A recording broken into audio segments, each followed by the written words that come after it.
Hello everyone! Andito na naman po ang mga lakwatserong walang pera!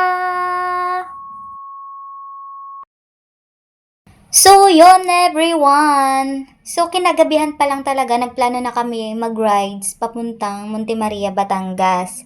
Kasi nga, meron diyang isa na pumaldo sa scatter. Nag-rides kami, nag-aya siyang mag-rides kasama namin si Kuya Oha, si Tito Bigyan, yan. Yung dalawang magkaangkas na yan. Tapos, itong kasunod naming motor, si Kuya Junel at saka si Kenneth.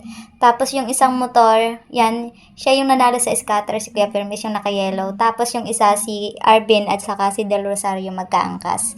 So, bali 2 hours nga pala kami nabiyahe dyan kasi hindi namin kabisado yung daan. Kaya, ang ginawa namin, kumain muna kami dun sa stopover. Katapos namin kumain, tumuloy-tuloy na kami sa biyahe at may nakita na akong dagat.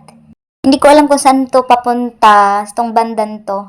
Tapos, nag-stop over ulit kami kasi na-aksidente yung isa naming kasama, yung manlilibre sa pagkain. Nagkaroon kami ng konting problema kaya dumaan muna kami sa vulcanizing. At habang nagbo-vulcanize, ito naman tong kakulitan nitong aking kasama. May nakita siyang estatwa dito na umiihi-ihi. Diyos ko, kung ano-anong nakikita nyo. Bakit naman kasi dyan ka pa umihi? Di ka man lang tumalikod. Diyos. So, ayun na nga guys. Nandito na kami sa lugar na pupuntahan namin. Sa Monte Maria.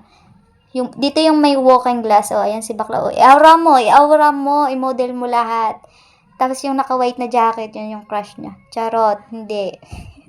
Ito nga pala yung dinarayo ng mga tao dito sa Monte Maria. Ito yung walking glass na sinasabi nila na napakaganda naman talaga ng view. Sulit yung pagod ng biyahe namin.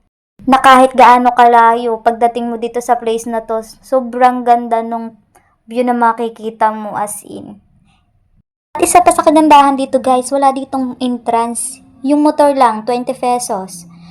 Tapos, sa bandang unahan nito, mayroong simbahan na dinarayo. Kaso, hindi ko na video kasi nagpa-picture kami. Kaso, video yung ginawa niya.